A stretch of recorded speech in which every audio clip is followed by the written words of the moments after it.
اب دیکھیے جو علامات قیامت احادیث میں آئی ہیں وہ میں آج آپ کو سنا رہا ہوں. ان کو 2 حصوں میں تقسیم کیا جاتا ہے، علامات صغریٰ، علامات کبریٰ. چھوٹی نشانیاں جو درجہ بدرجہ حاضر سامنے آئیں. ایک ہے بالکل قیامت سے متصل قبل بڑے جو خرق عادت واقعات ہو گئے وہ آئیں. اچھا، پہلی چیز کے سلسلے میں حضرت انس رضی اللہ تعالیٰ عنہ سے یہ مروی ہے اور یہ حدیث متفق علیہ ہے. پہلی علامت حضور نے بیان کی قیامت کی علامات میں سے. اب میں لفظ قیامت اسی معنی میں بول رہا ہوں جس میں کہ ہم عام طور پر بولتے ہیں. آپ نے فرمایا علم اٹھا لیا جائے گا، جہالت کا دور دورہ. اب یہ کون سا علم اٹھایا جائے گا؟ سائنس کا علم نہیں، دین کا علم. آج تو ساری قدر و قیمت جو ہے جس کے لیے دوڑتے ہیں لوگ لاکھوں روپے کی فیسیں دے کر، جو ایم بی اے ہو رہے ہیں، یہ جو ہے اکاؤنٹنسی کا پاس کر رہے ہیں، یہ سی اے کر لیا ہے، یہ کوئی اور جو ہے فزکس میں کیمسٹری میں ڈاکٹریٹ کر لی ہے. ڈاکٹر بن جائے تو کیا ہی کہہ رہے ہیں. اس لیے کہ بڑی چیز جو پاکستان سے ایکسپورٹ ہوتی ہے وہ ڈاکٹر ہے. اتنے بڑے پیمانے پر جو کالج کھلے ہوئے 3 لاکھ روپے ایک سال کی فیس، 5 لاکھ روپے ایک سال کی فیس. یہ کیوں لیتے ہیں اور کیوں لوگ دیتے ہیں؟ کہ موقع مل جاتا ہے ایم بی بی ایس کر کے. امریکہ کے اندر بھی ڈیمانڈ ہے، ان کے ہاں ڈاکٹر جو ہیں جتنے ہونے چاہیے نہیں ہے، لہذا اور بھی بہت سی جگہوں پر ڈیمانڈ ہے. تو جس چیز کی مارکیٹ میں ڈیمانڈ ہے وہ علم ہے. آج علم کمپیوٹر کا علم ہے. حالانکہ ان میں سے کسی کے اوپر لفظ علم کا اطلاق میرے نزدیک غلط ہے، جہالت. علم وہ ہے جو ذہن کو جلا دے، جو سوچ کو جلا دے، روشنی پیدا کرے، دماغی روشنی، وسعت دے، انسان کے فکر کو وسعت دے، اس کے ذہنی جو ہے جو افق ہے اس کو وسیع کرے. علم تو وہ ہے جو حقیقت کا علم بھی اس کا عطا فرمائے. قرآن ہے، حدیث ہے، باقی اور چیزیں جو اس سلسلے میں آ سکتی ہیں وہ ہے کہ جو قرآن اور حدیث کی سمجھنے میں مومن ہو اور زیادہ جو ہے اس کے تک فہم کو آسان کر. لیکن یہ کہ فرمایا علم اٹھا لیا جائے گا، جہالت کو فروغ ہوگا. ظاہر بات ہے ایک ہی بات ہوئی ہے. دوسرا نمبر پہ یہ کہ جہالت کو فروغ ہوگا. نمبر 3 زنا کثرت سے ہوگا. نمبر 4 شراب نوشی عام ہو جائے گا. نمبر 5 عورتوں کی تعداد بہت زیادہ ہو جائے گی، مردوں کی تعداد کم ہو جائے گی. یہاں تک کہ 50 عورتوں کا خیر خبر کرنے والا، کوئی نگرانی کرنے والا وہ ایک. اچھا، یہ تو ہے ایک حدیث جو میں نے آپ بیان کر دی متفق علیہ. یہ بخاری اور مسلم دونوں میں. دوسری حدیث بخاری کی ہے، اس کو حضرت ابو ہریرہ رضی اللہ تعالیٰ عنہ نے روایت فرمایا ہے. قیامت آئے گی جب امانت ضائع ہو جائے گا. آج ہمارے ہاں امانت ضائع ہونے کا جو نقشہ ہے شاید پوری دنیا میں کہیں اور نہیں. جس طرح کے غبن یہاں ہو، جس طرح کک بیکس جو ہے وہ لیے جاتے ہیں. اس غریب یعنی قوم غریب ہے لیکن یہاں امیر بہت بڑے بڑے لوگ ہیں. وہ تو دنیا بھر کے ٹاپ کے امیروں کے اندر اس کا شمار ہو جائے گا. لیکن یہ سب امیر کیسے بنے؟ غبن بلین کا دولت. اب تو اس سے کم کی تو بات ہی نہیں ہوتی. فلاں نے اتنے بلین جو ہے پیسے اپنا جو ہے قرضہ معاف کرا لیا. بھائی کس نے کون کرتا ہے معاف؟ یہ کسی کے باپ کی جاگیر ہے. یہ پیسہ بینک کے اندر حکومت کا ہے کہ حکومت کو اختیار ہو گیا رائٹ آف کر دیتے ان کے جو ہے ان کی جائیدادیں کرو ضبط. لیکن ہوتا کیا ہے؟ بینک آفیسر بے ایمان ہے. وہ کہتا تھا 1 کروڑ کا قرضہ لے جاؤ، 10 لاکھ مجھے دے جاؤ، چاہے تو میرے پاس کوئی ڈاکومنٹ جو ہے ایسے نہیں دے سکتے. حالانکہ ہونا چاہیے. اتنا بڑا قرضہ لے رہے ہو تو ڈاکومنٹس یہاں پر ہمارے سامنے لاؤ کہ اگر تم نہ دے سکو تو ہم ان ڈاکومنٹس کے ذریعے سے تمہاری جائیداد، تمہاری کوئی جاگیر، تمہاری کوئی اور چیز کو قبضہ کریں. جب وہ وقت آتا دیکھتے تو یہ ڈاکومنٹس ہی پھینکے. اللہ خرچ کیا کرے گا؟ بینک کا باپ بھی واپس نہیں لے سکتے. اور یہ سب کس کی بے ایمانی ہے؟ وہ جو بیٹھا ہوا بینک مینیجر سارا سودا اس سے مانگا کہ 1 کروڑ ہے نا، 10 لاکھ مجھے 90 تم لے جاؤ. باقی یہ کہ ٹھیک ہے میں تمہاری جو ڈاکومنٹس تم پیش کرے تو کوئی اعتراض نہیں کرتا، بس لاؤ. اور نمبر 2 حکومت نااہلوں کے سپرد ہو جائے گا. یہ ہے امام بخاری کی روایت کردہ روایت جو حضرت ابو ہریرہ سے. مسلم شریف نے ابو ہریرہ رضی اللہ تعالیٰ عنہ سے ایک اور روایت ہے، مال عام ہو جائے گا یہاں تک کہ زکوٰۃ قبول کرنے والا کوئی نہ ہوگا. یہ بات وہ ہے جو آج سعودی عرب اور یو اے ای کے اندر آپ کثرت سے دیکھ سکتے. دولت جو ہے وہ ریل پیل. ابھی تھوڑا سا آیا ہے معاملہ خاص طور پر دبئی میں، کیونکہ وہاں بہت زیادہ کنسٹرکشن ہو رہی تھی. تو پوری دنیا میں آپ کو معلوم ہے کہ جو ریئل اسٹیٹ کہلاتا ہے اس کا حال بہت پتلا ہے. لیکن وہاں پہ دولت ریل پیل ہے جگہ. آپ نے فرمایا کہ جب لونڈی اپنی مالکہ کو جنے گی اور تم دیکھو گے کہ ننگے بدن ننگے پیر بھوکے ننگے بھیڑوں اور بکریوں کو چلانے والے اونچی سے اونچی عمارتیں بنانے میں ایک دوسرے کا مقابلہ کریں. اذا قلد الامۃ ربتها، کیا بات ہے؟ یہ خاص الفاظ کیوں کہے گئے؟ اولاد والدین کے سامنے دب کر رہتے تھے، کبھی سینہ تان کے بات نہیں کرتے تھے. ٹھیک ہے بات آپ مان نہیں سکتے. ابا جان یہ بات میں نہیں کر سکتا. یہ فرض کیجئے کہ وہ آپ کو کسی نیکی سے روک رہے ہیں، کہ دینی کام سے روک رہے ہیں. ابا جان یہ میں نہیں کروں گا، یہ تو دین کا فرض ہے. یہ کہے گا اور ڈٹ کر کہے اور جمے اس پر. لیکن یہ کہ کوئی سرکشی کا انداز ایسا نہ ہو کہ اپنے جناب سینے کو تان کر کے کھڑے ہو جائے، میں نہیں کروں گا یہ نہیں، یہ غلط ہے۔ اچھا اولاد میں بیٹی جو ہوتی تھی وہ زیادہ سبارڈینیٹ، سبمسو، بات ماننے والی، کہیں بھی سر اونچا نہ کرنے والی، اور آخری دور میں کیا ہوگا، بیٹیوں سے مائیں ڈریں گی، انہیں ٹوک نہیں سکتی کسی بات پر، پتہ نہیں کیا بک دے گی، کیا بکواس کرتا ہے۔ یہ تو ہمارے یہاں ہو گیا ہے، باہر کیا ہے تو آپ یہ بھی نہیں پوچھ سکتے۔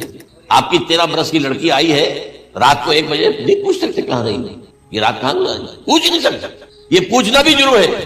اپنے چھوٹے بچے کو آپ نے تھپڑ مار دیا، تہذیب ہے، سکھانا ہے، غلط کام کیا ہے، اس کی سرزنش ہو رہی ہے، فوراً اگر ایک فون کر دے گا پولیس آئے گی، بچے کو لے جائے گا، اسے لا کر کہیں اور جو ہے ڈپازٹ کرے گی اور آپ پر مقدمہ چلے گا، آپ کو اس کی سزا بھگتنی ہے۔ ظاہر بات ہے کہ پھر وہاں سرکشی کا کیا عالم ہوگا، پھر اولاد کہاں سے جھکائے گا، کس درجے میں جھکائے گا، اس کی تربیت عثمانی ہوئی نہیں۔ تو انترد الامۃ ربتھا، گویا کہ ماں بیٹی کے نزدیک ماں جو ہے وہ ایسی ہو جائے گی جیسے لونڈی، گویا کہ لونڈی نے ایک اپنی مالکہ کو جنم دیا ہے، بیٹی مالکہ بن جائے گی اور ماں جو ہے لونڈی بن جائے گی، اور دولت کے ریل پہ دکان، یہ جو بھوکے ننگے اور مفلس، کیا حال تھا 100 برس پہلے، انہیں کھانے کو کچھ نہیں ملتا تھا، یہ مشرقی ساحل پر تھے، یہ سوائے یہ کہ مچھلیاں پکڑ لی، اللہ نہ خیر وہ کھا لی، یا کہیں ان کو بیچ دیا، کو منڈی لگ جاتی تھی، اور کیا تھا۔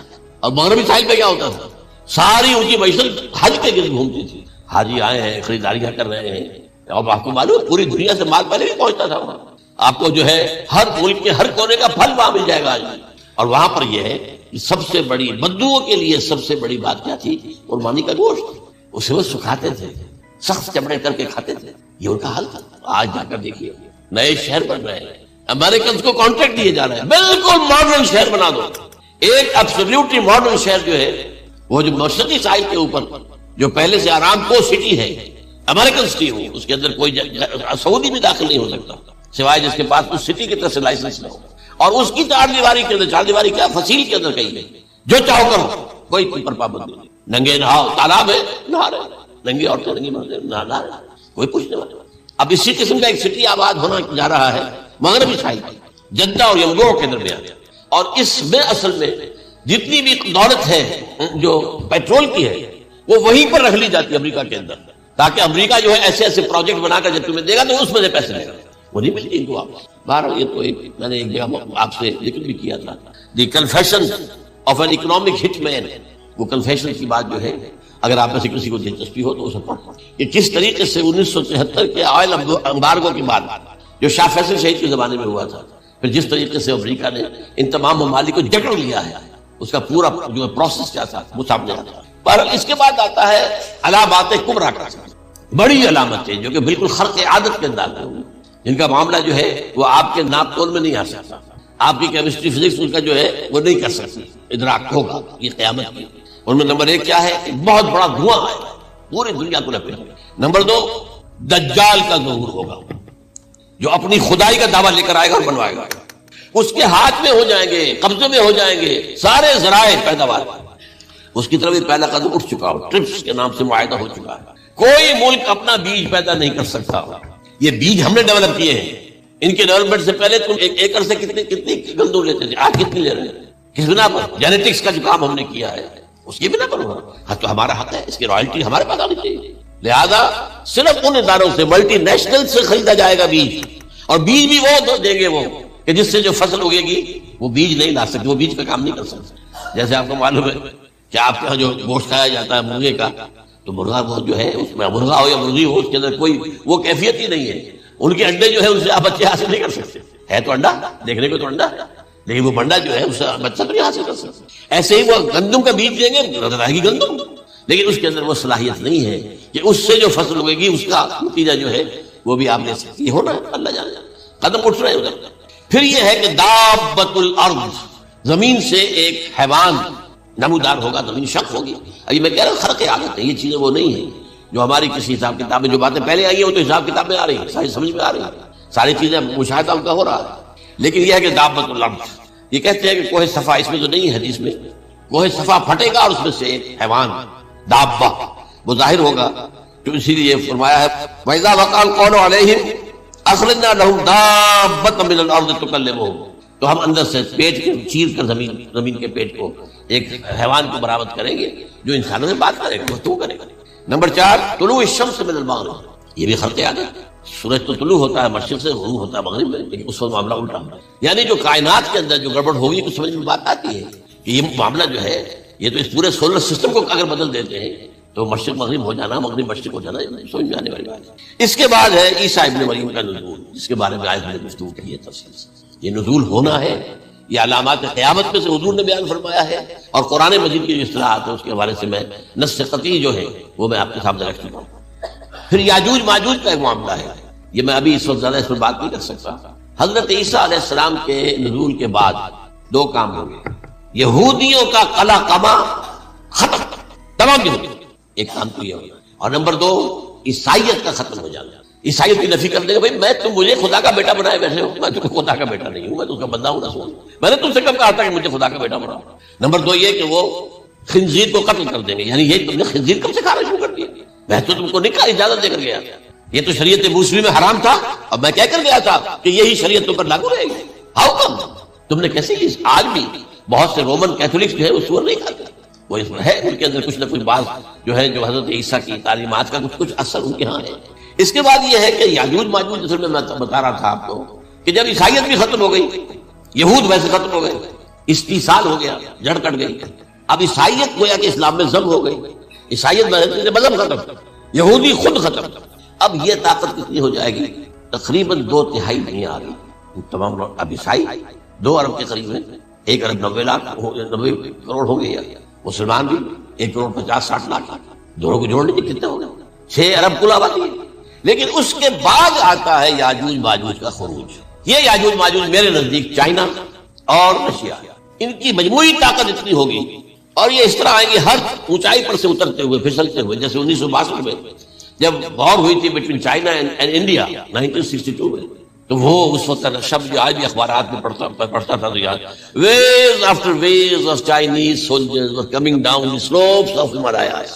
یہ تو وہ ہے نا جن کی تعداد کا کوئی حساب نہیں ہے، اور رشیا اور یہ مل کر جو ہے، میرا اندازہ یہ ہے کہ جب پہلے ملحمۃ العظمیٰ ہوگی وہ عیسائیوں اور مسلمانوں کے درمیان، اس وقت یہ دونوں پاورز نیوٹرل رہے گی، لیکن غالباً یہ بات طے کر لیں گی کہ ویپنز آف ورلڈ جو ہے ماس ڈسٹرکشن یہ استعمال مت کرنا، اگر یہ ویپنز آف ماس ڈسٹرکشن استعمال کرو گے تو ہم میدان میں آ جائیں گے۔ اس میں وہ جنگ جب ہو چکے گی، پھر حضرت عیسیٰ کو فتح حاصل ہو جائے گی، اور پھر یہ کہ یہودیت ختم ہو جائے گی، عیسائیت بطور مذہب ختم ہو کر اسلام میں ضم ہو جائے گا، پھر وہ 40 برس کا عہد حکومت ہے حضرت عیسیٰ علیہ السلام۔ لیکن جب یہ فتح ہو جائے گی ان پر، اب یاجوج ماجوج آئیں گے، اور اتنی تعداد میں آئیں گے کہ بحیرہ طبریہ جو ہے اس کا سارا پانی پیا جائے۔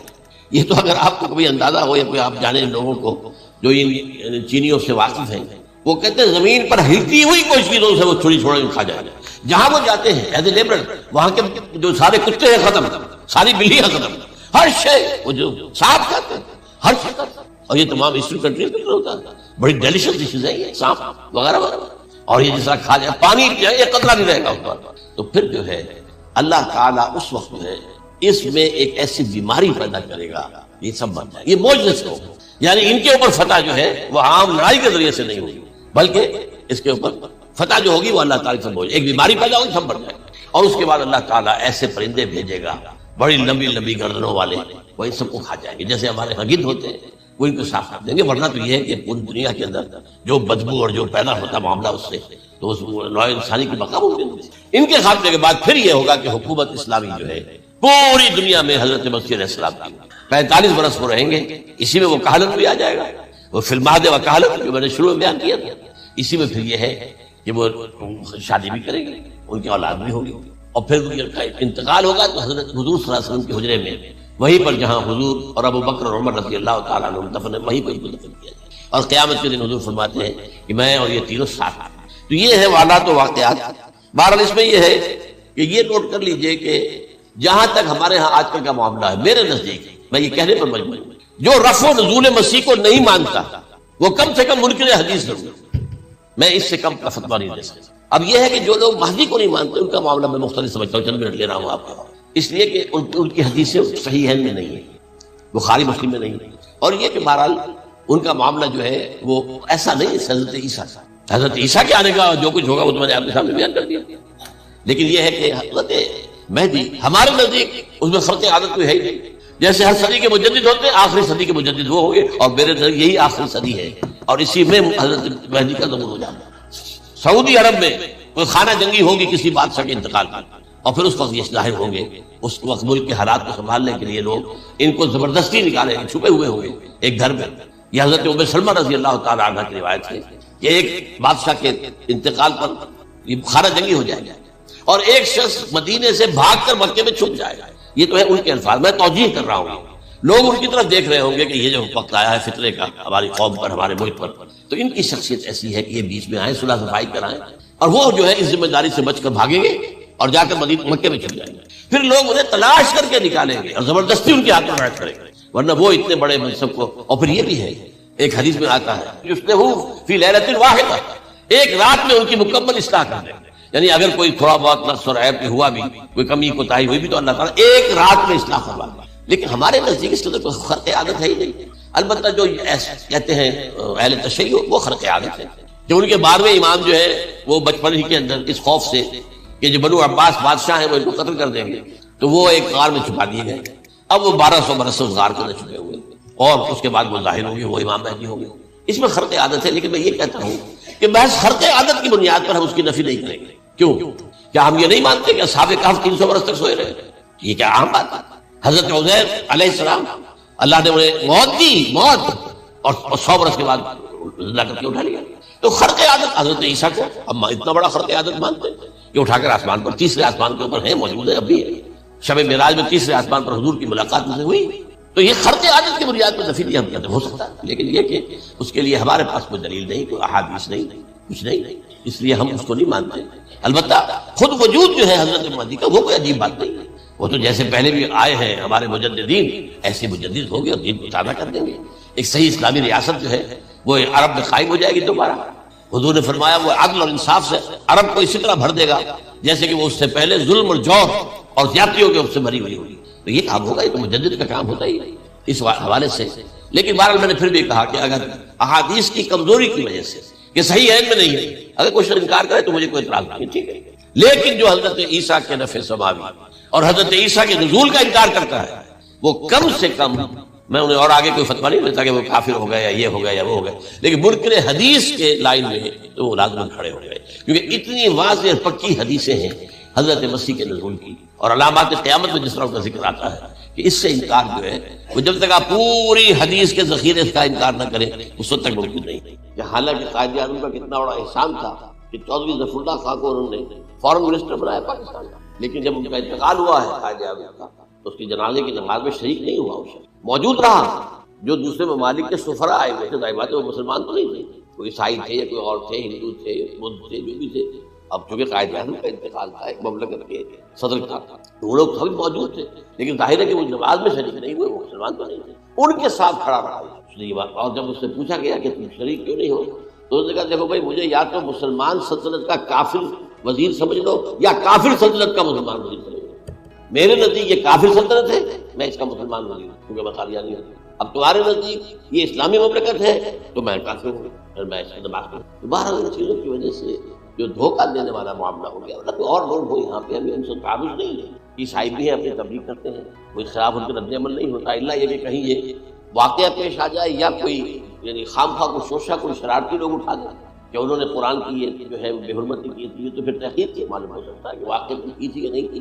لیکن ایک وقت میں جو اس پر تو ان کا احتجاج ہوتا ہے، لیکن یہ کہ ان کے جو ہے چرچ ہے ساری اور تبلیغ ان کی ہو رہی ہے اور بڑھ بھی رہی ہے تعداد، لیکن اس کے خلاف کوئی رد عمل تو ہمارے یہاں نہیں۔ تو یہ ہے اصل میں وہ بات۔ تو اس پر جو گفتگو شروع ہوئی تھی میں آج اس کی تکمیل کرنے جا رہا ہوں۔ حضرت عیسیٰ علیہ السلام کی دوبارہ آمد کا تعلق اس کے ضمن میں قرآن مجید میں جو نص قطعی ہے، وہ نص قطعی یہ ہے انہ لعلم للساعہ فلا تمترن بها۔ حضرت عیسیٰ کا ذکر ہوا ہے سورہ جاسیہ میں، اور وہاں فرمایا گیا ہے کہ یہ عیسیٰ کا دوبارہ آنا قیامت کی علامت ہوگا، یعنی کہ اب قیامت بالکل قریب۔ انہ لعلم للساعہ، علم حاصل ہوگا ان کی دوبارہ آمد پر کہ اب قیامت جو ہے وہ سر پر آ گئی۔ اچھا، اس کے ایک اور جو ہے ذرا بالواسطہ دلائل جو قرآن مجید میں آئے ہیں، ایک ان میں سے یہ ہے کہ سورہ آل عمران میں جہاں حضرت مریم کو بشارت دے رہا تھا فرشتہ کہ آپ کے ہاں ایک بیٹا ہوگا، وہ بڑی حیران تھی، کہتے ہیں میرے ہاں کیسے، ماں کو تو بغیہ ہے، تو کوئی بدکار عورت تو نہیں ہوں، نہ میری شادی ہوئی ہے۔ تو اس میں جو باتیں بیان کی تھی فرشتے نے، وہ جو بیٹا ہوگا اس کی کیا شان ہوگی، اس میں یہ الفاظ بھی آتے ہیں وَيُكَلِّمُ النَّاسَ فِي الْمَهْدِ وَكَهْلًا، وہ باتیں کرے گا، لوگوں سے گفتگو کرے گا جبکہ وہ کوئی گھوڑے میں ہوگا، بچہ ہوگا، گود میں ہوگا، اور کہل کے وقت، کہل کہتے ہیں جب آدمی کی عمر میں جو ہے 40-45 کا کسی بھی اوپر، آپ پہلے طفل کہتے ہیں پھر جوان کہتے ہیں، عربی زبان میں شاب کا لفظ آتا ہے، بہت جوان، بڑی اچھی صحت میں ہے، اس کے بعد پھر ظاہر بات ہے ڈھلوان شروع ہوتی ہے، یہ کہل ہے۔ جب بڑھاپے کے آثار شروع ہوتے ہیں، بال سفید ہونے شروع ہوتے ہیں، قبول۔ اب سوال یہ ہے اس گھوڑے میں بات کر دیں، یہ تو معجزہ ہے، لہٰذا اس کا ذکر یہاں پر مناسب ہے۔ یہ بڑے ہو کر بات کرنے کی کیا ضرورت تھی کہنے کی؟ وہ تو سبھی کرتے ہیں انسان، یہ اسی لیے کہ معلوم ہو کہ کہولت بھی انہیں آئے گی یہاں، حالانکہ آپ کو معلوم ہے سب مانتے ہیں، عیسائی بھی مانتے ہیں، سب مانتے ہیں، 33 برس کی عمر میں انہیں اٹھا لیا گیا، اس دور میں تو کہولت آئی نہیں، اس لیے قرآن ذکر کر رہا ہے۔ اور یہ بات جو ہے دوسری مرتبہ آئی ہے، یہ سورہ المائدہ کی آیت نمبر 110، وَتُكَلِّمُ النَّاسَ فِي الْمَهْدِ وَكَهْلًا، صرف یہ ضمیر کا فرق ہے، وَيُكَلِّمُ النَّاسَ فِي الْمَهْدِ وَكَهْلًا، اور وَتُكَلِّمُ النَّاسَ فِي الْمَهْدِ وَكَهْلًا یہ ہے جب قیامت کے دن اللہ تعالیٰ حضرت عیسیٰ سے سوال کریں گے، اے عیسیٰ ابن مریم، کیا تم نے میری اجازت سے اور میری تائید سے یہ معجزے نہیں دکھائے، یہ معجزے نہیں دکھائے، میں نے تم پر یہ فضل نہیں کیا؟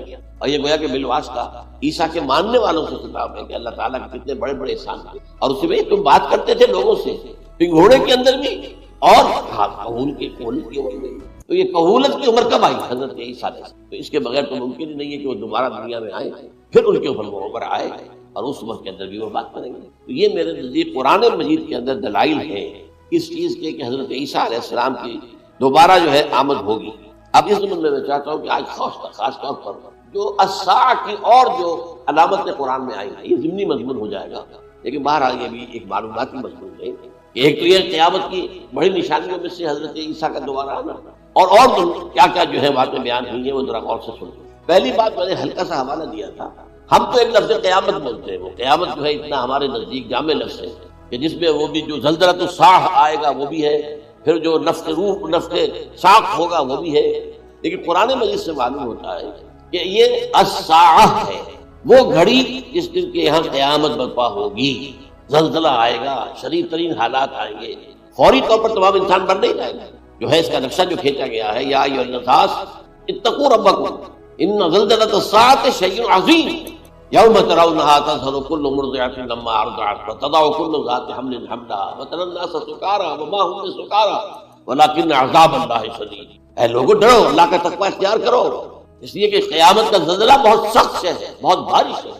ان زلزلۃ الساعۃ شیء عظیم، جب پہاڑ چل رہے ہوں گے اور جو ہے انسان جو ہیں گے وہ جس طرح پروانے ہوتے ہیں، پتنگے ہوتے ہیں، ایسے اڑ رہے ہوں گے انسان، اور اس میں یہ بھی حال ہوگا کہ لوگ جو ہے ہر جو دودھ پلانے والی ہے وہ اپنے بچے کو بھول جائے گا، ظاہر بات ہے کہ اپنی پڑی ہوئی ہے مصیبت، حالانکہ سب سے زیادہ محبوب ترین شے دنیا میں اس سے اونچی محبت نہیں ہو سکتی جو ماں کو اپنے دودھ پیتے بچے انہیں بھول جائے، تذهل كل مرضعة عما ارضعت، اور تمہیں ایسا محسوس ہوگا کہ لوگ کسی نشے کی کیفیت میں ہیں، یعنی وہ بدحواس ہے، وہ بدحواس ہو گئے، لیکن یہ کہ وما هم بسکارى، اور وہ مدہوش نہیں ہوں گے، ولكن عذاب اللہ شدید۔ تو یہ ہے زلزلۃ الساعہ، وہ ایک خاص وقت جو ہے، ایک خاص گھڑی جس میں کہ یہ ہونا ہے۔ اس کے علاوہ قرآن مجید میں القارعہ القارعہ وما ادراک ما القارعہ یوم یکون الناس کالفراش المبثوث وتکون الجبال کالعہن المنفوش۔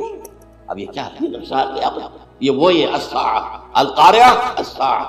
اسی کے ساتھ قرآن میں آتا ہے الواقعہ اذا وقعت الواقعۃ لیس لوقعتها کاذبہ، کیونکہ خافضۃ رافضہ، یہ الفاظ سورہ واقعہ میں۔ اسی طریقے سے اور جو الحاقہ والحاقہ وما ادراک ما الحاقہ، یہ تمام جو الفاظ قرآن مجید میں آئے ہیں یہ آئے ہیں الساعہ کے لیے، قیامت کے لیے نہیں۔ قیامت میں بعد میں بتاؤں گا آپ، چنانچہ 3 نفخے ہیں جو قرآن سے ثابت ہیں، نفخ فی الصور، اور اس نفخ فی الصور کا یہ عالم ہوگا یوم ینفخ فی الصور ففزع من فی السماوات ومن فی الارض الا من شاء اللہ، جس دن پھونکا جائے گا سور میں، اور اس وقت صورتحال یہ ہو جائے گی کہ جو بھی آسمانوں میں ہے زمین میں ہے سخت پریشانی اور سخت پشیمانی اور ایک طرح کے مرعوبیت اور خائف ہو کر رہ جائیں گے، اللہ ان کے جن کو اللہ چاہے، اس کے کوئی ملائکہ مقربین ہوں گے، من فی السماوات ومن فی الارض ہے، اس کے ساتھ یہ کہہ دیا گیا ہے، لیکن یہ باقی پورے لوگوں کے اوپر، پوری مخلوقات کے اوپر ایک جو ہے گھبراہٹ کی کیفیت طاری ہو جائے گی۔ تو یہ ہے پہلا فضا۔ دوسرا فضا کیا ہے؟ فضا صاق کہتے ہیں آدمی کا بے ہوش، یہ دوسری مرتبہ جب سور پھونکا جائے گا ونفخ فی الصور فصعق من فی السماوات ومن فی الارض الا ما شاء اللہ. یہ ہے کہ اس کے بعد وہ سب کے اوپر موت آ گئی. یہ دوسرے سور پھونکے جانے کے بعد پھر ثم نفخ فیہ اخری، پھر ایک مرتبہ اور پھونک ماری جائے گی. یہ تیسرا ہو رہا ہے. فاذا هم قیام ینظرون، تو اچانک سب کے سب کھڑے ہوں گے اللہ کی طرف دیکھتے. اب یہ جو ہے یہ ہے یوم القیامہ. قام یقوم، قیامت کھڑا ہو، کیونکہ اس دن یوم یقوم الناس لرب العالمین، جس دن کے تمام انسان جو ہے کھڑے ہو جائیں گے اپنے رب کے حضور، جس کا نقشہ کھینچا گیا ہے دکت الارض دکا دکا وجاء ربک والملک صفا صفا. تو یہ سب کے سب انسان بھی جو ہے موجود ہوں گے، فرشتے صفے باندھے ہوئے ہوں گے، اور اللہ تعالیٰ جو ہے اپنے خاص عرش کے ساتھ یحمل عرشہ ثمانیہ، 8 فرشتے اس عرش کو اٹھائے ہوئے ہوں گے جبکہ یہ آسمان پھٹے گا اور اس روئے ارضی پر اللہ تعالیٰ کا نزول ہوگا. یہ جو ہے ہمارا یوم القیامہ یہاں ہے. یوم القیامہ ہی میں جو فیصلے ہونے یہاں ہونے. قصہ زمین برسر زمین، جو نیکیاں تم نے یہاں کمائی ہے یا جو بدیاں تم نے یہاں کا ارتکاب کیا کا فیصلہ یہاں ہوگا. اس کے بعد واللہ عالم کچھ اور بھی چیزیں ہیں، لیکن یہ کہ وہ سب عام طور پر لوگوں کے علم میں نہیں ہے. میں نہیں چاہتا کہ خام خواہ کسی نئی بات سے کوئی جو ہے ذہنوں کے اندر کوئی ایک تشکیک پیدا ہو جائے، شبہات پیدا ہو جائے. لیکن یہ چیزیں جو میں نے آپ سرچ کی از قرآن سے اسی زمین پر اترنا. وجاء ربک والملک صفا صفا، یہ سب کے سب آئیں گے اور ملائکہ، اور اس کے علاوہ جو ہے دوسرے مقامات پر جس کا نقشہ کیا گیا ہے سورۃ الحاقہ کے اندر اللہ کا عرش جو ہے 8 فرشتے اٹھائے ہوئے نیچے اتریں گے. اس کی تمام چیزیں قرآن مجید میں مذکور ہیں. اور یوم القیامہ یہی ہوگا، لیکن وہ ہے یوم القیامہ. ہم قیامت کہتے ہیں اس کو جس کو قرآن کہتا ہے الساعہ، الزلزلہ، الحاقہ، القارعہ، الواقعہ. یہ ہے در حقیقت جو پہلا معاملہ ہے کہ اس کے اندر جو ہے فضا ہو جائے گا. اب دیکھیے جو علامات قیامت احادیث میں آئے وہ میں آج آپ کو سنا رہا ہوں. ان کو 2 حصوں میں تقسیم کیا جاتا ہے، علامات صغریٰ، علامات کبریٰ. چھوٹی نشانیاں جو درجہ بدرجہ درجہ بدرجہ درجہ بدرجہ سامنے. ایک ہے بالکل قیامت سے متصل قبل بڑے جو خرق عادت واقعات ہوں گے وہ آئیں. اچھا، پہلی چیز کے سلسلے میں حضرت انس رضی اللہ تعالیٰ عنہ سے یہ مروی ہے اور یہ حدیث متفق علیہ ہے. پہلی علامت حضور نے بیان کی قیامت کی علامات میں سے. اب میں لفظ قیامت اسی معنی میں بول رہا ہوں جس میں کہ ہم عام طور پر بولتے ہیں. آپ نے فرمایا علم اٹھا لیا جائے، جہالت کا دور دورہ. اب یہ کون سا علم اٹھایا جائے گا؟ سائنس کا علم نہیں، دین ہے. آج تو ساری قدر و قیمت جو ہے جس کے لیے دوڑتے ہیں لاکھوں روپے کی فیسیں دے کر، MBA ہو رہے ہیں، یہ جو ہے اکاؤنٹنسی کا پاس کر رہے ہیں، یہ CA کر لیا ہے، یہ کوئی اور جو ہے فزکس میں کیمسٹری میں ڈاکٹریٹ کر لی ہے. ڈاکٹر بن جائے تو کیا ہی کہہ رہے ہیں. اس لیے کہ بڑی چیز جو پاکستان سے ایکسپورٹ ہوتی ہے وہ ڈاکٹر ہے. اتنے بڑے پیمانے پر جو کالج کھلے ہوئے 3 لاکھ روپے ایک سال کی فیس، 5 لاکھ روپے ایک سال کی فیس. یہ کیوں لیتے ہیں اور کیوں لوگ دیتے ہیں؟ موقع مل جاتا ہے. MBBS کر کے امریکہ کے اندر بھی ڈیمانڈ ہے. ان کے ہاں ڈاکٹر جو ہے جتنے ہونے چاہیے نہیں ہے، لہذا اور بھی بہت سی جگہوں پر ڈیمانڈ ہے. تو جس چیز کی مارکیٹ میں ڈیمانڈ ہے وہ علم ہے. آج علم کمپیوٹر کا علم ہے، علم ہے. حالانکہ ان میں سے کسی کے اوپر لفظ علم کا اطلاق میرے نزدیک غلط، جہالت. علم وہ ہے جو ذہن کو جلا دے، جو سوچ کو جلا دے، روشنی پیدا کرے، دماغی وسعت دے، انسان کے فکر کو وسعت دے، اس کے ذہنی جو ہے جو افق ہے اس کو وسیع کرے. علم تو وہ ہے جو حقیقت کے کیا علم بھی اس کا عطا فرمائے. قرآن ہے، حدیث، باقی اور چیزیں جو اس سلسلے میں آ سکتی ہیں وہ ہے کہ جو قرآن اور حدیث کی سمجھنے میں مومن ہو اور زیادہ جو ہے اس کے فہم کو آسان. لیکن یہ کہ فرمایا علم اٹھا لیا جائے گا، جہالت کو فروغ ہوگا. ظاہر بات ہے ایک ہی بات ہوئی. دوسرا نمبر پہ یہ کہ جہالت کو فروغ ہوگا. نمبر 3 زنا کثرت سے ہوگا. نمبر 4 شراب نوشی عام ہو جائے گا. نمبر 5 عورتوں کی تعداد بہت زیادہ ہو جائے گی، مردوں کی تعداد کم ہوگی. یہاں تک کہ 50 عورتوں کا خیر خبر کرنے والا، کوئی نگرانی کرنے والا وہ ایک. اچھا، یہ تو ہے ایک حدیث جو میں نے آپ کو بیان کر دی متفق علیہ. یہ بخاری اور مسلم دونوں. دوسری حدیث بخاری کی ہے، اس کو حضرت ابو ہریرہ رضی اللہ تعالیٰ عنہ نے روایت فرمایا ہے. قیامت آئے گی جب امانت ضائع ہو جائے گا. آج ہمارے ہاں امانت ضائع ہونے کا جو نقشہ ہے شاید پوری دنیا میں کہیں اور ہو. جس طرح کے غبن یہاں ہو، جس طرح کک بیکس جو ہے وہ لیے جائیں. اس غریب یعنی قوم غریب ہے لیکن یہاں امیر بہت بڑے بڑے لوگ ہیں. وہ تو دنیا بھر کے ٹاپ کے امیروں کے اندر شمار ہو جائے گا. لیکن یہ سب امیر کیسے بنے؟ غبن بلین کا معاملہ. اب تو اس سے کم کی تو بات نہیں ہوتی. فلاں نے اتنے بلین جو ہے پیسے اپنا جو ہے قرضہ معاف کرا لیا. کون کرتا ہے معاف؟ یہ کسی کے باپ کی جاگیر ہے. یہ پیسہ بینک کے اندر حکومت کا ہے کہ حکومت کو اختیار ہو گیا وہ رائٹ آف کر دیتے ان کے جو ہے ان کی جائیدادیں کرو ضبط. لیکن ہوتا کیا ہے؟ بینک آفیسر بے ایمان ہے. وہ کہتا تھا 1 کروڑ کا قرضہ لے جاؤ، 10 لاکھ مجھے دے جاؤ. چاہے تو میرے پاس کوئی ڈاکومنٹ جو ہے ایسے نہیں دے سکتے، حالانکہ ہونا چاہیے، اتنا بڑا قرضہ لے رہے ہو تو ڈاکومنٹس یہاں پر ہمارے سامنے لاؤ کہ اگر تم نہ دے سکو تو ہم ان ڈاکومنٹس کے ذریعے سے تمہاری جائیداد، تمہاری کوئی جاگیر، تمہاری کوئی اور چیز کو قبضہ کریں۔ جب وہ وقت آتا دیکھتے تو یہ ڈاکومنٹس ہی پھینک گئے، اللہ اللہ کیا کرے گا؟ بینک کا باپ بھی واپس نہیں لے سکتے۔ اور یہ سب کس کی بے ایمانی ہے؟ وہ جو بیٹھا ہوا بینک مینیجر، سارا سودا اس کے پاس، 1 کروڑ ہے نا، 10 لاکھ مجھے 90 تو لے جائے، باقی یہ کہ ٹھیک ہے میں تمہاری جو ڈاکومنٹس تم پیش کرے کوئی اعتراض نہیں، بس لاؤ۔ اور نمبر 2، حکومت نااہلوں کے سپرد ہو جائے، یہ ہے امام بخاری کی روایت کردہ روایت جو حضرت ابو ہریرہ سے، مسلم شریف نے ابو ہریرہ رضی اللہ تعالیٰ عنہ سے اور روایت ہے، مال عام ہو جائے گا یہاں تک کہ زکوٰۃ قبول کرنے والا کوئی نہ ہوگا۔ یہ بات وہ ہے جو آج سعودی عرب اور UAE کے اندر آپ کثرت سے دولت جو ہے وہ ریل پیل، ابھی تھوڑا سا آیا ہے معاملہ خاص طور پر دبئی میں، کیونکہ وہاں بہت زیادہ کنسٹرکشن ہو رہی تھی، تو پوری دنیا میں آپ کو معلوم ہے کہ جو ریئل اسٹیٹ کہلاتا ہے اس کا حال بہت پتلا ہے، لیکن وہاں پہ دولت ریل پیل ہے جگہ۔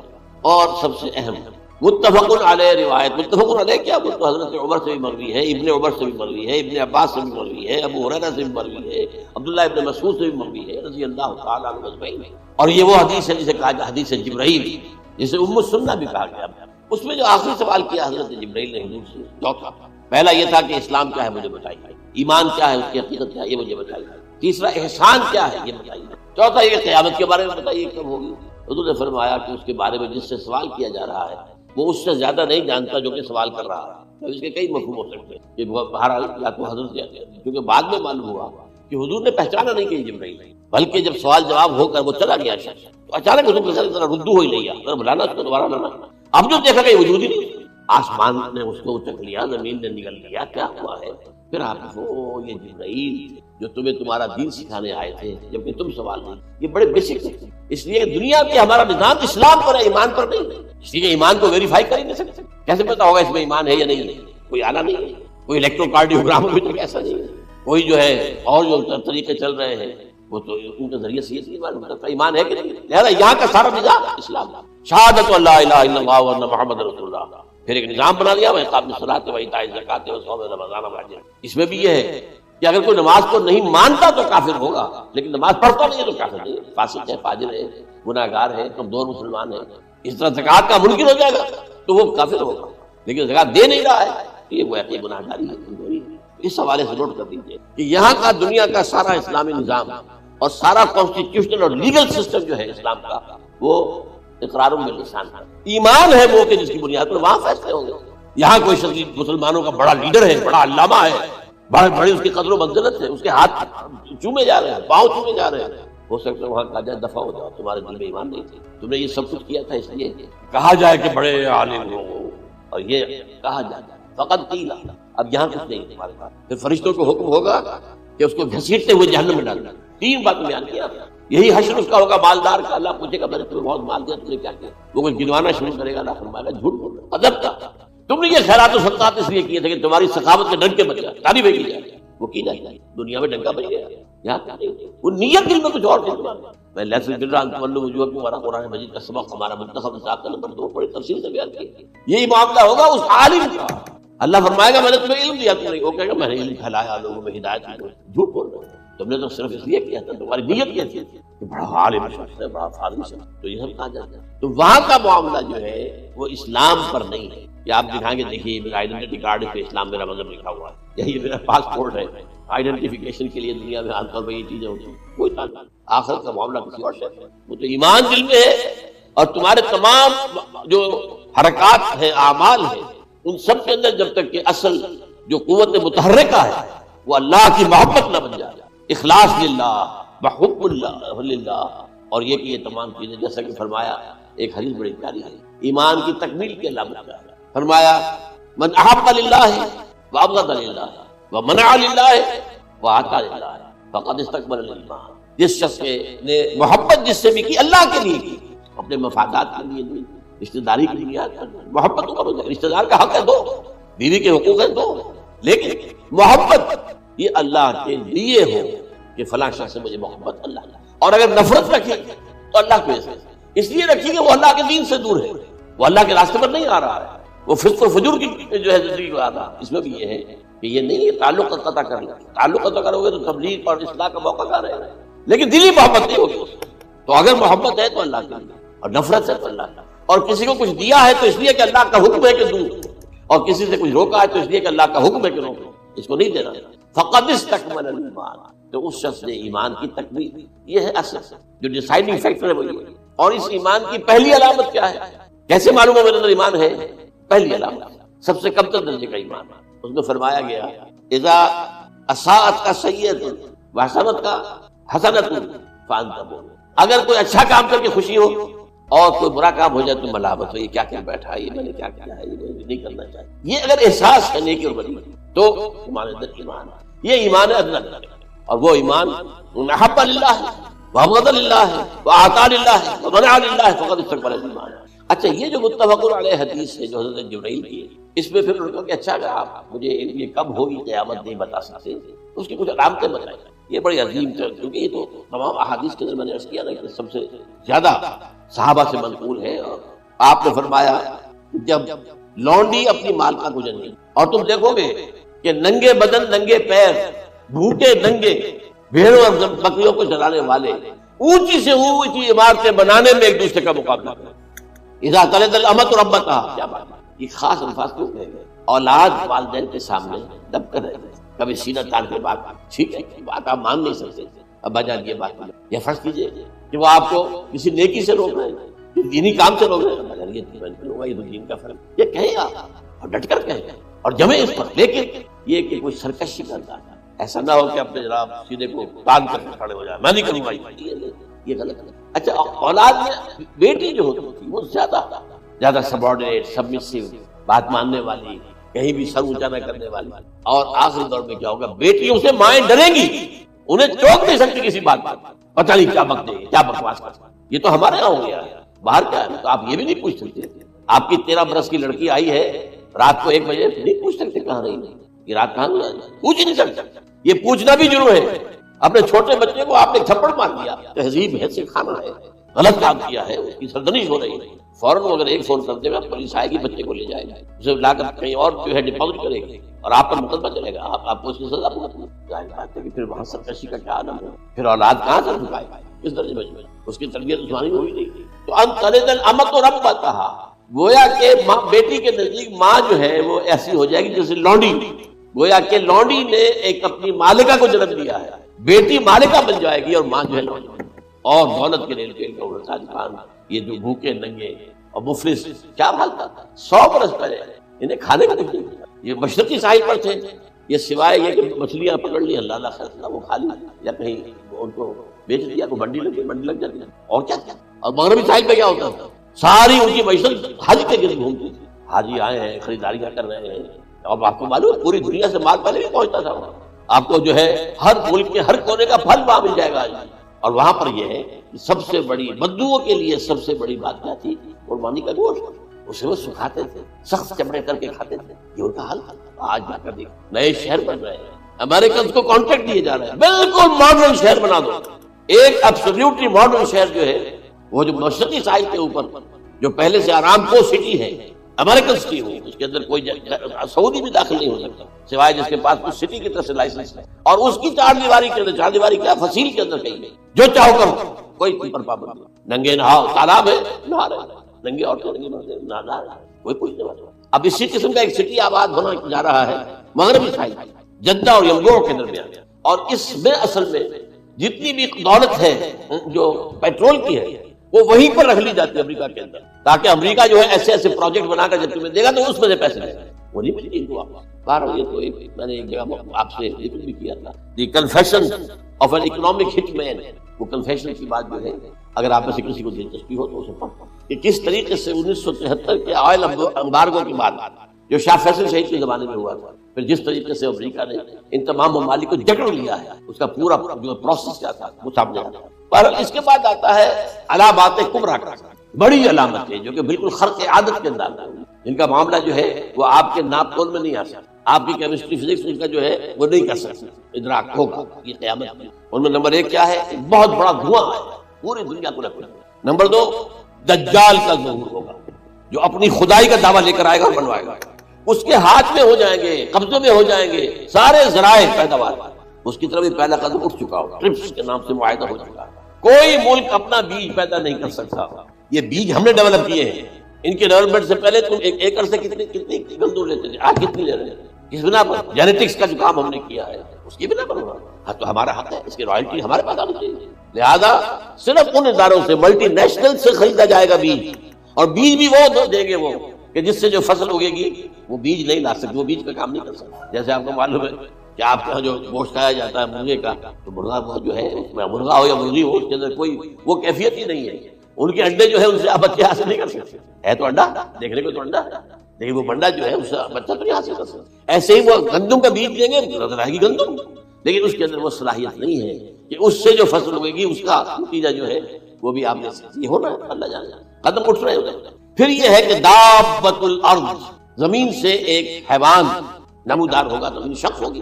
ابھی میں کہہ رہا ہوں خرقِ عادت ہے، یہ چیزیں وہ نہیں ہیں جو ہماری کسی حساب کتاب میں جو باتیں پہلے آئی ہیں وہ تو حساب کتاب میں آ رہی ہیں، ساری سمجھ میں آ رہی ہیں، ساری چیزیں مشاہدہ ان کا ہو رہا ہے۔ لیکن یہ ہے کہ دابۃ الارض، یہ کہتے ہیں کہ کوہ صفا، اس میں تو نہیں ہے حدیث میں، کوہ صفا پھٹے گا اور اس میں سے ایک حیوان دابہ وہ ظاہر ہوگا، تو اسی لیے فرمایا ہے وَإِذَا وَقَعَ الْقَوْلُ عَلَيْهِمْ أَخْرَجْنَا لَهُمْ دَابَّةً مِّنَ الْأَرْضِ تُكَلِّمُهُمْ، تو ہم اندر سے پیٹ کو چیر کر زمین کے پیٹ کو ایک حیوان کو برآمد کریں گے جو انسانوں سے بات کرے گا، گفتگو کرے گا۔ نمبر 4 طلوع الشمس من المغرب، یہ بھی خرقِ عادت ہے، سورج تو طلوع ہوتا ہے مشرق سے، غروب ہوتا ہے مغرب میں، لیکن اس وقت معاملہ الٹا ہوتا ہے، یعنی جو کائنات کے اندر جو گڑبڑ ہوگی کچھ سمجھ میں بات آتی ہے کہ یہ معاملہ جو ہے یہ تو اس پورے سولر سسٹم کو اگر بدل دیتے ہیں تو مشرق مغرب ہو جانا، مغرب مشرق ہو جانا، سمجھ میں آنے والی ہے۔ اس کے بعد ہے عیسیٰ ابن مریم کا نزول، جس کے بارے میں آیت میں یہ نزول ہونا ہے، یہ علامات قیامت میں سے حضور نے بیان فرمایا ہے، اور قرآن مجید کی جو اصطلاحات ہے اس کے حوالے سے میں نص قطعی جو ہے وہ میں آپ کے سامنے رکھتا ہوں۔ پھر یاجوج ماجوج کا ایک معاملہ ہے، یہ میں ابھی اس وقت زیادہ اس پر بات نہیں کر سکتا۔ حضرت عیسیٰ علیہ السلام کے نزول کے بعد دو کام ہوئے، یہودیوں کا قلع قمع ختم، تمام یہودی ایک کام کی، اور نمبر 2 عیسائیت کا ختم ہو جائے، عیسائیت کی نفی کر دے گا، بھائی میں تم مجھے خدا کا بیٹا بنائے بیٹھے ہو، میں تم کو خدا کا بیٹا نہیں ہوں، میں تم کا بندہ ہوں، رسول، میں نے تم سے کب کہا تھا کہ مجھے خدا کا بیٹا بناؤ۔ نمبر 2 یہ کہ وہ خنزیر کو قتل کر دیں گے، یعنی یہ تم نے خنزیر کب سے کھانا شروع کر دیا، میں تو تم کو نکاح اجازت دے کر گیا، یہ تو شریعت موسوی میں حرام تھا اور میں کہہ کر گیا تھا کہ یہی شریعت تم پر لاگو رہے گی، آؤ کم تم نے کیسے کی؟ آج بھی بہت سے رومن کیتھولکس جو ہے وہ سور نہیں کھاتے، وہ ہے ان کے اندر کچھ نہ کچھ بات جو ہے جو حضرت عیسیٰ کی تعلیمات کا کچھ اثر ان کے ہاں ہے۔ میں تو ایک مرتبہ یہ 1971 کی بات ہے، 4-5 دن کے لیے برسلز میں رکا تھا، اس لیے کہ وہاں مجھے ایک صاحب نے خط لکھا تھا کہ وہاں ایک نوجوان ہے ابھی ایمان لایا ہے اور اس کے کچھ مسائل ہیں، ہم کوشش کر رہے ہیں ان کے مسائل حل کریں، آپ بھی جا رہے ہیں، میں انگلینڈ جا رہا تھا تو واپسی پر آپ ان کے یہاں چند دن ٹھہرے، میں حیران ہوا، ویسے اس نے مجھے اپنے گھر ٹھہرایا نہیں، لیکن ماں باپ تو اس کے کرسچن تھے، اور پولیس کا چیف آفیسر اس کا باپ، چیف آف پولیس، اس نے مجھ سے ایک دن کھانے کے لیے بلایا، میں ہوٹل میں ٹھہرایا، اس نے کہا آپ اطمینان سے یہاں کھانا کھائیں، اس گھر میں نہ آج تک کوئی شراب کی بوند آئی ہے اور نہ ہی کوئی بوٹی آئی ہے۔ اب اکلوتا بیٹا عبدالعزیز جس نے بعد میں نام رکھا، وان کینچر اس کا نام تھا جو کہ اوریجنل تھا، پھر اس نے نام رکھا عبدالعزیز وان کینچر، پرانا نام بھی نہایت 28 سال کی عمر تھی، اور اس وقت میں نے دیکھا تھا کہ اس کی فقہی معلومات جو ہے میری معلومات سے 10 گنا زیادہ۔ اس کی وجہ کیا ہے؟ وہ گیا تھا موراکو میں ایز ٹیچر ملازمت کرنے، پیسہ کمانا، وہاں وہ مسلمانوں سے اس کا ہوا ربط ہوا، اسلام کی تعلیمات سامنے آئی، اسلام لے آیا، اب اکلوتا بیٹا ہے، اور ماں باپ جو ہے کرسچن کیتھولکس۔ جب وہاں سے واپس آیا تو پھر کہتے ہیں کہ ہمارے درمیان ایک معاہدہ ہے، وی آر لیونگ ٹوگیدر، لیکن یہ معاہدہ ہے ہم مذہب پہ بات نہیں کریں گے، بس باقی جو بھی ہے وہ ساتھ رہ رہے ہیں۔ لیکن میں حیران ہوا، مجھے معلوم نہیں تھی۔ اچھا اس کے بعد اس نے جب اسلام کا فیصلہ کیا تو اس کے سامنے سوال آیا کون سی فقہ اختیار کرنا، تو اس نے بڑی جو ہے تھورو اسٹڈی کی ہے، تمام فقہ کمپیریٹو اسٹڈی ان کو کرنے کے بعد پھر فائنل فیصلہ یہ تھا کہ حنبلی فقہ میں اختیار کرنا۔ چاروں فقہوں میں سب سے لیٹسٹ حنبلی ہے، یعنی حنفی نمبر 1، پھر مالکی نمبر 2، پھر اس کے بعد شافعی نمبر 3، پھر یہ امام احمد بن حنبل، اور امام احمد بن حنبل کے زمانے تک احادیث بہت بڑے پیمانے پر جمع ہو چکی، جبکہ ابھی حضرت امام ابو حنیفہ کے زمانے میں تو اتنا زیادہ جو ہے حدیث کا بھی مسئلہ نہیں بنا۔ اسی پر لوگ حیران ہوتے ہیں کہ زیادہ حدیث امام ابو حنیفہ کے علم میں نہیں تھی، لیکن مجال ہے کہ ان کا کوئی فتویٰ جو ہے کتاب و حدیث کے کتاب اور سنت کے خلاف تھا، اگرچہ انہوں نے صاف کہا کہ اگر تم پاؤ کوئی ایسی سچی حدیث، پختہ حدیث جو میری کسی رائے کے خلاف ہو تو میری رائے کو دیوار پر دے مارنا اور وہ صحیح حدیث کی پیروی کرنا۔ لیکن ویسے اس کے بعد یہ کمال یہ ہے کہ بہت ہی کوئی شاذ معاملہ ہے کہ جس میں ان کا کوئی فتویٰ وہ کتاب و سنت کے منافی ہو یا سنت کے منافی. کتاب پہ تو سوال پیدا نہیں ہوتا، کتاب تو ساری ان کے سامنے موجود ہے. اس کے بعد یہ ہے کہ یاجوج ماجوج، جس میں بتا رہا تھا آپ کو کہ جب عیسائیت بھی ختم ہو گئی، یہود ویسے ختم ہو گئے، استیصال ہو گیا، جڑ کٹ گئی، اب عیسائیت گویا کہ اسلام میں ضم ہو گئی، عیسائیت میں مذہب ختم، یہودی خود ختم. اب یہ طاقت کتنی ہو جائے گی؟ تقریباً 2/3 نہیں آ رہی تھی تمام. اب عیسائی 2 ارب کے قریب ہیں، 1 ارب 90 لاکھ ہو گیا، 90 کروڑ ہو گیا. مسلمان بھی 1 کروڑ 50-60 لاکھ، دونوں کو جوڑنے کے کتنے ہو گئے؟ 6 ارب کل آبادی.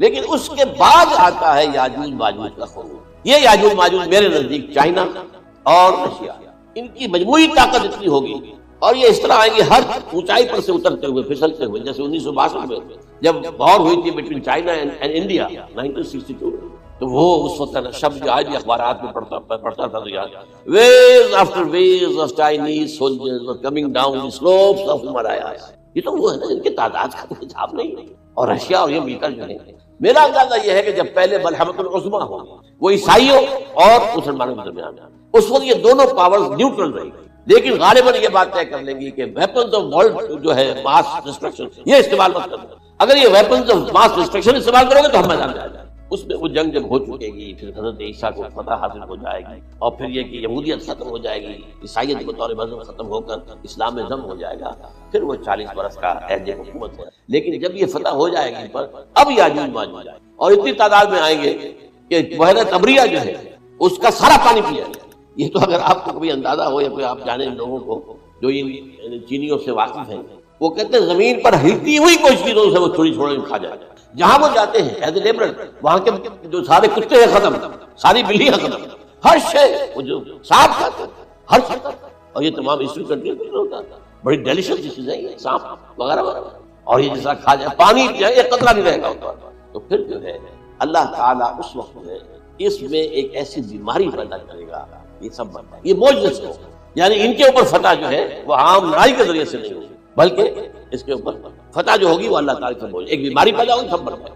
اور اس کے بعد اللہ تعالیٰ ایسے پرندے بھیجے گا بڑی لمبی لمبی گردنوں والے، وہ ان سب کو کھا جائیں گے. جیسے ہمارے ہاں گدھ ہوتے ہیں وہ ان کو صاف کر دیں گے. ورنہ تو یہ ہے کہ پوری دنیا کے اندر جو بدبو اور جو پیدا ہوتا معاملہ اس سے تو اس نوع انسانی کی بقا ممکن ہے. ان کے خاتمے کے بعد پھر یہ ہوگا کہ حکومت اسلامی جو ہے پوری دنیا میں حضرت مسیح علیہ السلام 45 برس وہ رہیں گے. اسی میں وہ کہالت بھی آ جائے گا، وہ فی المہد و کہالت جو میں نے شروع میں بیان کیا تھا. اسی میں پھر یہ ہے کہ وہ شادی بھی کریں گے، ان کی اولاد بھی ہوگی، اور پھر ان کا انتقال ہوگا تو حضرت حضور صلی اللہ علیہ وسلم کے حجرے میں وہیں پر جہاں حضور اور ابو بکر اور عمر رضی اللہ تعالیٰ عنہ دفن ہے وہیں پر. اور قیامت کے دن حضور فرماتے ہیں کہ میں اور یہ تینوں ساتھ. تو یہ ہے حالات و واقعات. بہرحال اس میں یہ ہے کہ یہ نوٹ کر لیجئے کہ جہاں تک ہمارے ہاں آج کل کا معاملہ ہے، میرے نزدیک میں